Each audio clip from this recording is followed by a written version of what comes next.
দ্রুত কার্য তালিকায় নিয়ে এসে দ্রুত শেষ করা হয়। এই পর্যন্ত তো আপনি সন্তুষ্ট বিচারিক আদালত থেকে হাইকোর্ট এই যে বঞ্চনা, জি এই পর্যন্ত আমরা সন্তুষ্ট।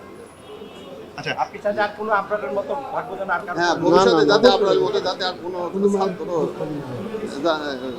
কারোর বাপ মা যেন এইভাবে বুক খালি। আপনার কোনো স্মৃতি মনে পড়ে আপনার? মাস্টার ও কি কিছু বলবে? শেষ করে শেষ করে এখন স্মৃতি তো অনেক আছে, স্মৃতিতে আর কি এটা হয়তো পরে বলবে, একসঙ্গে এই মুহূর্তে গুলো আছে।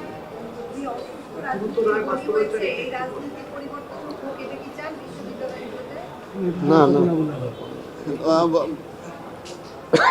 মানে যে শিক্ষা প্রতিষ্ঠানে এই ধরনের র্যাগিং আছে সেটা তো অবশ্যই আমরা পরিবর্তন চাই, যাতে ছাত্ররা যাতে ভালোভাবে বসবাস করতে পারে, ভবিষ্যতে যাতে আর এই ধরনের ঘটনা না ঘটে সেটা আমরা সবার কাছে আবেদন জানাই।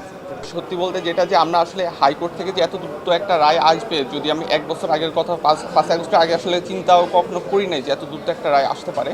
তো এটা অবশ্যই যে হচ্ছে আমাদের পরিবর্তিত পরিস্থিতিতে একটা সম্ভব হয়েছে, তবে এখনও হয়তো অনেকগুলো স্টেপ বাকি আছে, সেগুলো যাতে দ্রুতই যাতে সম্পন্ন হয় সেটা আমাদের চাওয়া থাকবে। আমরা মানে আমরা আসলে প্রায় 5.5 বছর হয়ে যাচ্ছে যে আমরা এটা নিয়ে আসি, আবার হচ্ছে আরও কতদিন লাগবে এটা আমরা জানি না। তো এটা যত দ্রুত শেষ হবে এবং এটা একটা দৃষ্টান্ত হিসেবে উপস্থাপন হবে যাতে ভবিষ্যতে যাতে আর কারোর যাতে এই ধরনের কোনো পরিণতি যাতে না হয়। এই জন্য আসলে আমাদের চাওয়া ওইটাই মেইনলি যে যত দ্রুত সম্ভব বাকি যে স্টেপগুলো আছে সেগুলো সম্পূর্ণ হোক। না এখানে আসলে আমি তো আসলে কখনো যে নিজের পরিচয় লুকিয়ে রাখছি বা হচ্ছে ভয় পাইছি ব্যাপারটা এমন না, বাট অবশ্যই এখানে হচ্ছে অনেক ধরনের থ্রেট ছিল, যেহেতু আমরা বুয়েটের হয়তো আমাদের রাজনীতি ছিল না, বাট আশেপাশে যেই হচ্ছে এই মার্চ মাসেই হচ্ছে যখন একটা ছাত্রলীগের হচ্ছে কয়েকজন যখন বুয়েটে ঢোকে তখন একটা যে আন্দোলন হয়, সেই তার পরের সময়টাতে মানে আমাদের প্রায় সবারই একটা হুমকির মধ্যেই ছিলাম। তো তারপরে আসলে যাই হোক 5 আগস্টের পরে আসলে সেটা থেকে মুক্তি পেয়েছি।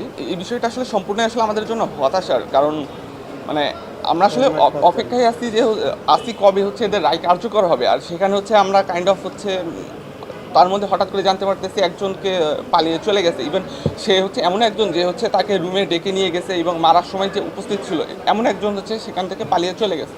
মানে এটা তো আসলে আবার পালাই গেছে, ওই টাইমে অনেকে পালিয়ে গেছে, কিন্তু সেই জিনিসটা কেন লুকিয়ে রাখা হলো, ইভেন কেন হচ্ছে 6 মাস পরে জানানো হলো, তা নিয়ে আসলে আমাদের কাছে কোনো পরিষ্কার উত্তরও আসলে এখনো পাই না।